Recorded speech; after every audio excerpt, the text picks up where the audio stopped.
Life 3.6 million years ago unfolded under a sky that felt heavier, harsher, and far less forgiving than the one we know today. The African landscape was a vast, shifting mosaic of open savannas, scattered woodlands, drying riverbeds, and distant volcanic highlands. Seasons were unpredictable, rains could vanish without warning, and survival depended on an unbroken awareness of danger. For early humans, life was not defined by comfort or progress, but by a single, relentless question: how to live through the next day. Every sunrise carried the promise of food, but also the certainty of risk. Every step across the land was a negotiation between hunger and death.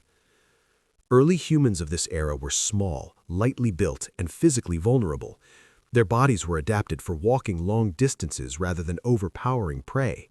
They had no claws, no fangs, and no natural armor. What they possessed instead was an emerging intelligence, a growing ability to read the land, and a fragile form of cooperation that bound individuals into groups.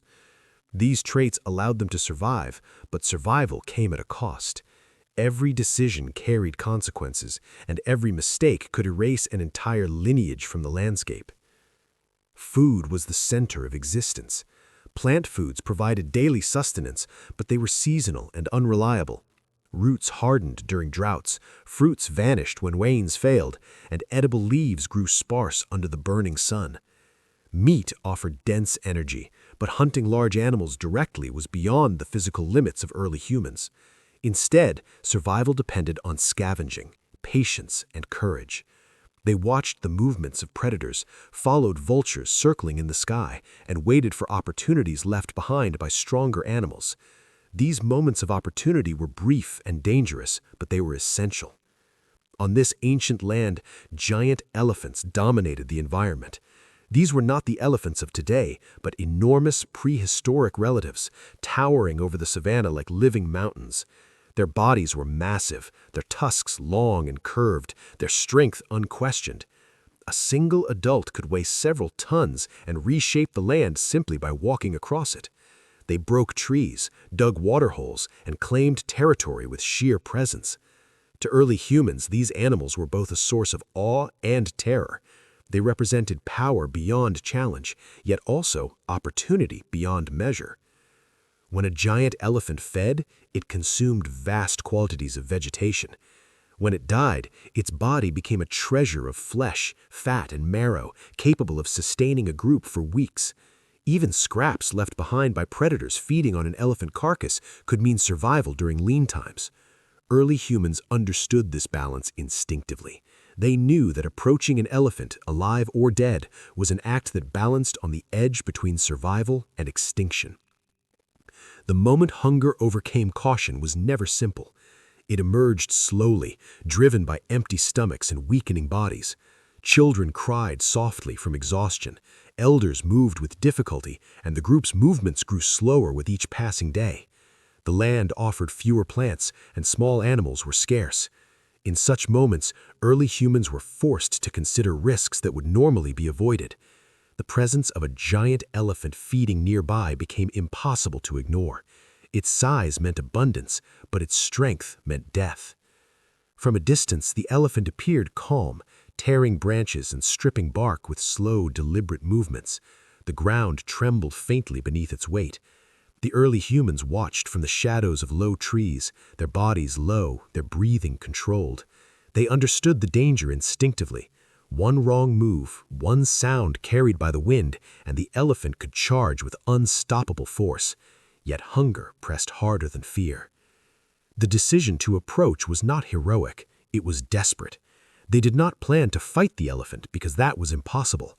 Instead, they relied on timing, distraction, and the hope that intelligence could substitute for strength. They waited for a moment when the elephant moved away from a cluster of fallen branches or dropped food while feeding.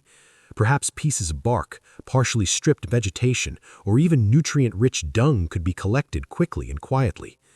In the world of early humans, even such scraps could mean life. As they moved closer, every sense sharpened. The smell of the elephant filled the air, thick and earthy. The sound of its breathing was deep and rhythmic like distant thunder. Flies swarmed around its massive body, and birds waited nearby for insects disturbed by its movements. The humans advanced carefully, each step placed with precision. Their hearts pounded not with excitement, but with fear tightly bound to necessity. The act of stealing food from a giant elephant was not theft in any moral sense. It was survival in its purest form. The land offered no safety nets, no second chances. To hesitate too long was to starve. To act too boldly was to be crushed. Early humans existed in this narrow space between extremes, where intelligence and caution became tools as vital as hands and feet. For a brief moment, success seemed possible. A pile of torn branches lay unattended as the elephant shifted its massive body to reach a distant tree. The humans moved quickly, gathering what they could, breaking off edible pieces, clutching them close. The taste of food was not yet on their tongues, but the promise of it sparked a fragile sense of hope.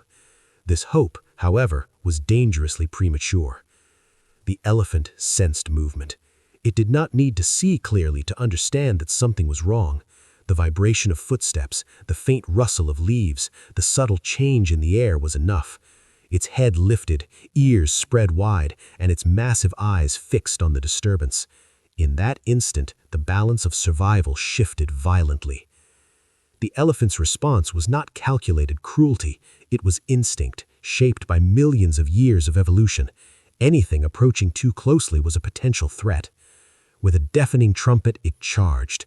The ground shook as its weight surged forward, and dust exploded into the air. The humans scattered instantly, abandoning the stolen food, their bodies driven by pure terror. Running from a giant elephant was not about speed, because speed alone could not save them. It was about direction, awareness, and luck. The humans darted between trees, changed paths unpredictably, and relied on the elephant's size working against it in dense terrain. Branches snapped under its force, and its trumpeting echoed across the savannah. Each footstall was a reminder of how small and fragile human bodies were in comparison. Not everyone escaped. In the chaos, one individual stumbled, weakened by hunger and exhaustion. The elephant did not slow. Its charge was unstoppable. In a single moment, the cost of survival became brutally clear. The individual was struck, crushed beneath unimaginable weight, their life ending instantly. There was no mourning, no time for grief. Survival demanded movement, not reflection. The remaining humans fled until their lungs burned and their muscles screamed. Only when the elephant's sounds faded did they stop, collapsing in the shade, shaking and silent. The food they had attempted to steal was gone. The loss of a group member weighed heavily, not emotionally in the way modern humans understand, but practically. One less pair of hands meant less protection, less knowledge, and less chance of survival for those who remained.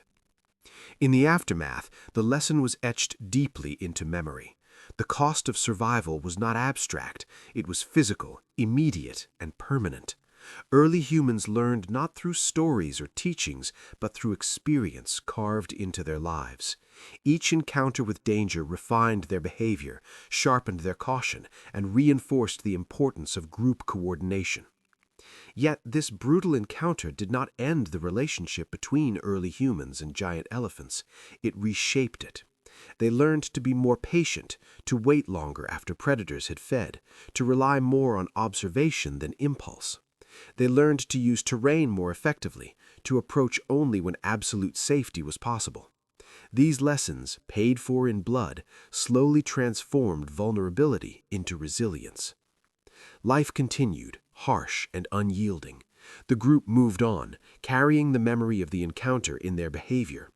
Children watched adults more closely, learning when to move and when to freeze. Elders, if they survived long enough, carried knowledge that increased the group's chances. Over generations, these experiences accumulated, shaping not only survival strategies, but the very structure of human behavior. The giant elephant remained a symbol of nature's overwhelming power. It was not an enemy to be conquered, but a force to be respected and avoided whenever possible. Early humans did not dominate their world, they existed within it, constantly adjusting, constantly learning, and constantly paying the price for every gain. This was the true cost of survival 3.6 million years ago. Progress was not measured in comfort or security, but in the ability to endure. Intelligence grew not because it was admired, but because it was necessary. Cooperation evolved not because it was noble, but because isolation meant death. Each risky encounter pushed early humans closer to becoming something new, something capable of surviving not through strength, but through understanding. In the shadow of giant elephants and countless other dangers, early humans forged the foundations of humanity. Their lives were short, their losses frequent, but their persistence changed the course of life on Earth. The cost was immense, paid in fear, pain, and sacrifice. Yet without these moments of desperate survival, without the risks taken and lessons learned, the story of humanity would have ended long before it ever truly began.